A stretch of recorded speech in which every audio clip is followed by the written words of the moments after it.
بسم الله الرحمن الرحيم. إذا السماء انشقت وأذنت لربها وحقت وإذا الأرض مدت وألقت ما فيها وتخلت وأذنت لربها وحقت.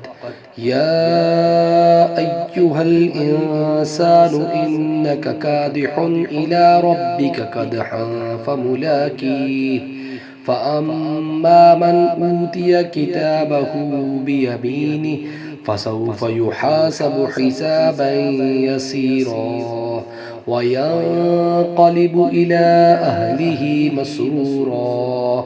وأما من أوتي كتابه وراء ظهره فسوف يدعو ثبورا ويصلى سعيرا إنه كان في أهله مسرورا إنه ظن أن لن يحور بلى إن ربه كان به بصيرا.